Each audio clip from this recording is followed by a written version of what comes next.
हमारी सेना सबसे मजबूत, चीनी सेना को चटा देंगे धूल। चीन के उकसाने पर नेपाल कर रहा सीमा विवाद, भारतीय सेना युद्ध के लिए हमेशा तैयार। 24 आवर्स टुडे न्यूज से खास बातचीत में सेना के retired major general AK Sinha ने कहा, चीन के द्वारा 15 जून को भारतीय 20 जवानों को जो मारा गया है, हमारे 20 जवान शहीद हो गए हैं गलवान घाटी की जो भारत और चीन की जो सीमा है, उस मुद्दे पे आज हम बात करने के लिए 24 आवर टुडे न्यूज़ की एक टीम भारतीय सेना के retired general AK Sinha ji से हम आज मिले हैं और हमने जानने का प्रयास किया है कि क्या है मामला।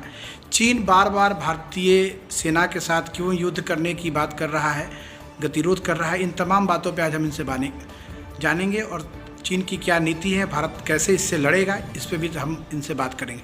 नमस्कार सर। नमस्कार सर, सर्वप्रथम सर, हमारे 20 सैनिक शहीद हो गए हैं 15 जून को चीन की सीमा पर, क्या कहना है सर इसके बारे में? दोनों देश के सेनाओं के बीच में जो एग्रीमेंट हुई थी 15 तारीख को कि वो लोग आपस अपने अपने क्षेत्र में चले जाएंगे। इंडिया वापस तो आ गया लेकिन चाइनीज फोर्सेस पीछे नहीं गई। शाम को जब इसकी रिपोर्ट मिली कि उनके सैनिक वहीं पे जमे हुए हैं, तो हमारा जो पेट्रोल पार्टी था वो बटालियन लेवल में आकर खबर किया कि उनके सैनिक वहीं पे खड़े हैं, वो पीछे नहीं हटे। तो फिर हमारे सैनिक भी वहाँ पे आए तादाद में और फिर उनको रिक्वेस्ट किया, बोला कि आप लोग वापस जाइए, यहाँ पे नहीं खड़ा रहिए। वो माने नहीं और पूरा अपने शस्त्र बल के साथ में आए थे। उनके साथ में लाठी जो भी उनके हाथ में लेके चलाने वाले इंस्ट्रूमेंट थे सब लेके आए थे और वो हमारे सैनिकों पे टूट पड़े। हम लोग उतना तैयार होकर नहीं गए थे। सर, ये गतिरोध का कारण क्या है सर, क्या वजह है इसका? कारण ये है कि एक हम 8 किलोमीटर लंबा अप्रोच रोड बना रहे हैं पेट्रोलिंग पॉइंट 4 तक। जो नए रोड बना है डाबरूक से लेकर के और जो ये दौलत बेग उल्ली है वहाँ तक जो रोड बना है, वहाँ पे एक पॉइंट है, वहाँ से लेकर के और पेट्रोलिंग पॉइंट 4 तक जो 8 किलोमीटर का डिस्टेंस है, जो कच्चा रोड है। हमारे जवानों को पेट्रोलिंग करने में दिक्कत होती थी, पैदल जाना पड़ता था, तो उसको ले करके हम लोग उसको रोड बनाना चाह रहे थे, पक्का रोड। तो उस रोड को उन लोगों ने ऑब्जेक्ट किया है, चाइनीज़ फोर्सेस ने ऑब्जेक्ट किया है कि आप यहाँ पर अपने क्षेत्र में भी आप रोड नहीं बना सकते। तो उसको लेकर के हमारे जवानों ने उनको बताया, फिर मीटिंग हुई।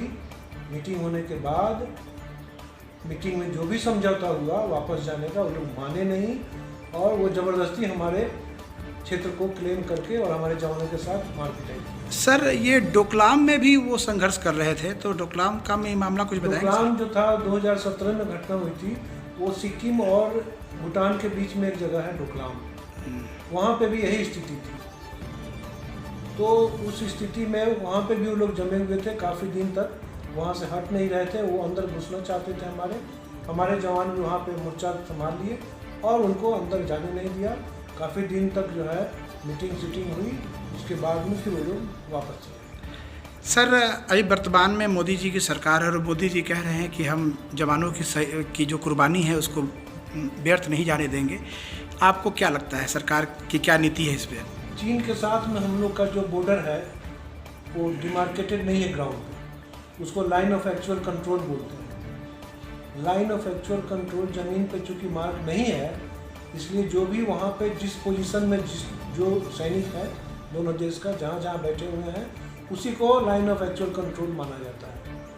तो आपस में विवाद जो है होना स्वाभाविक है और ये स्वाभाविक बात है कि जब भी सेना आपस में एक दूसरे के सामने में खड़ी होती है तो उस एरिया को डोमिनेट करने के लिए पेट्रोल भेजती है, पेट्रोल की टीम भेजती है जो दूसरे एरिया में जा करके देखता है क्या क्या। सर, सरकार को क्या करना चाहिए इस, क्योंकि बार बार गतिरोध हमारा बढ़ रहा है, इससे इकोनॉमी भी प्रभावित होती है, क्या करना चाहिए सरकार को इसके लिए? सरकार को इस समस्या का निदान निकालना पड़ेगा। दोनों देश बैठ करके और इस चीज़ को समझें कि हम लाइन जो है डिमार्केशन करके ग्राउंड पे दें सेना को। क्या भारतीय सेना आज चीन से युद्ध करने के लिए तैयार है? हम लोग हमेशा तैयार हैं, लड़ाई हमेशा, सेना जो है हमेशा तैयार रहती है लड़ाई के लिए। लेकिन लड़ाई करना न उनके लिए फायदेमंद है न अभी हमारे नहीं, ताकत के मामले में सर, जो आज हमारी सैन्य ताकत है, क्या चीन के मुकाबले हमारी ताकत के सही है? मामले में पूरा सेना तो चीन का आएगा नहीं करने हमसे। अगर उनके पास 13 लाख या 23 लाख सेना है, 23 लाख तो इसी बॉर्डर पे नहीं लगाएंगे, कुछ लाख ही तो लगाएंगे ना। जी हाँ 2 लाख 3 लाख 4 लाख उतना तो हम भी, हमारे पास भी 13-14 लाख सेना है, जी जी तो हम भी 2-3 लाख उसमें से स्पेयर कर सकते हैं इस फ्रंट पे। जी जी। तो ताकत तो ऐसा कोई बात नहीं है, ताकत हमारे पास भी है, उनको ज़्यादा फोर्स है, बट उनका बॉर्डर भी बहुत बड़ा है, 14 कंट्री से लोग घिरे हुए हैं चारों ओर से, समझे। तो ताकत का इसमें बात नहीं है। हमारा जो सेना है, हमारी सेना ज़्यादा बैटल रोबस्ट है, लड़ाई ज़्यादा लड़ी है, और हिली एरिया में उनको ज़्यादा एक्सपीरियंस है लड़ने का, उनको ज़्यादा तजुर्बा है लड़ने का। अगर कल लड़ाई होती है तो हम कभी भी उनसे पीछे नहीं होंगे। सर, नेपाल से भी हमारा गतिरोध चल रहा है सीमा विवाद को लेकर, क्या मामला है सर नेपाल के साथ? नेपाल के साथ भी जो अभी गतिरोध चल रहा है वो भी चाइना का ही देन है।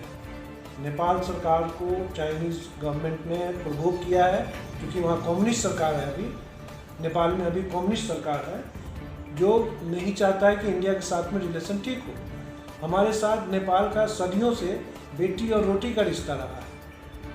हमारे संबंध जो है सांस्कृतिक और मैत्री दोनों जो है जो मिले हुए हैं, इसलिए रिश्ता हमेशा अच्छा रहा है। हमारा बॉर्डर का भी पूरा बॉर्डर जो है नेपाल का इंडिया के साथ में डिमार्केट नहीं है, ओपन बॉर्डर है, कोई वीज़ा की ज़रूरत नहीं होती है।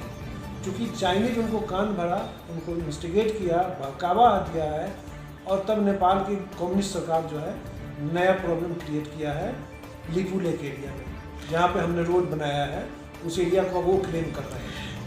सर, देश के जवानों को क्या संदेश देना चाहते हैं? देश के जवान हमेशा हमारे लड़ाई के लिए हमेशा तैयार रहते हैं, दे आर वेल ट्रेंड, इसमें कोई दिक्कत नहीं है। और सेना को मैं, जो अभी हुई है घटना परसों 15 तारीख के रात में, वो उसमें पूरा दर्शा दिया है सेना, हमारी सेना, कि किस तरह से हम बदला ले सकते हैं। अगर हम 20 मरे हैं तो उनको 30 भी या उससे ज़्यादा भी मरे।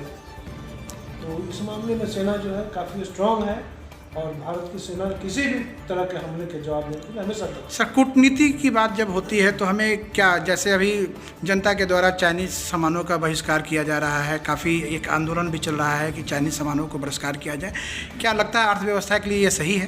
बिल्कुल सही है। हम प्रधानमंत्री जी का जो आत्मनिर्भर बनने का जो संदेश है वो इसी लाइन में जाता है। हम चाइनीज सामान, छोटे छोटे सामान खरीदते हैं उनसे, जिससे उनकी इकोनॉमी बढ़ती जा रही है और बढ़ गई है, सुपर पावर बनने के फेर में हम लोग। तो उस हिसाब से हम अगर वो चीज़ अपने देश में ही बनाने लगे और उनके ऊपर निर्भर नहीं हो, तो इससे अच्छी बात और क्या हो? सर, अमेरिका और रूस का क्या रुख रहेगा इस मामले में? अमेरिका भी अभी कोरोना को लेकर के अभी चाइना के साथ अच्छे संबंध उनके नहीं हैं। प्रेसिडेंट ट्रंप जो है बहुत नाखुश हैं, लेकिन हमको किसी और का सपोर्ट नहीं चाहिए। हम लोग खुद अपने ऊपर सक्षम, किसी भी तरह का जवाब देने के लिए हम खुद सक्षम। सर, देश के जवान भी कुछ कोरोना संक्रमित हो गए हैं, क्या कहना है सर उनको, कैसे वो बच सकते हैं सर? देश के जो जवान हैं, हमारे फौज में तो अभी इतना संक्रमण का कोई केस नहीं आया है, लेकिन कुछ पैरामिलिट्री फोर्सेज हैं जो कि सिविल एरिया में डिप्लॉयड रहती हैं, उनको चूँकि सिविलियन के साथ कॉन्टैक्ट है, रहते हैं उस एरिया में, तो उनको कोरोना का कुछ शिकायत मिला उनके ग्रुप में, जिसके लिए प्रॉपर इलाज चल रहा है। CRP है या ISBT या ITBP है, सब उनका अपना हॉस्पिटल है, वहाँ उनका ट्रीटमेंट चल रहा है और सब जल्दी ठीक हो। सर, आप ये रिटायर हैं, आपने सेना में बहुत लंबा समय दिया है, एक आखिरी संदेश जो देश के जवानों को आप अपनी तरफ से देना चाहते हैं? मैं चूँकि सेना में 37 साल नौकरी किया, और इस 37 साल में मैं ये देखा हूँ कि हमारे जो सैनिक हैं वो रूरल बैकग्राउंड से ज़्यादा आते हैं, गांव के बैकग्राउंड से आते हैं। They are very robust and very strong.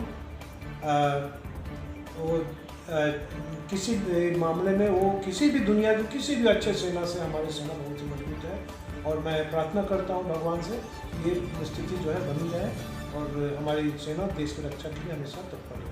धन्यवाद सर, 24 आवर 20 न्यूज़ से बात करेंगे।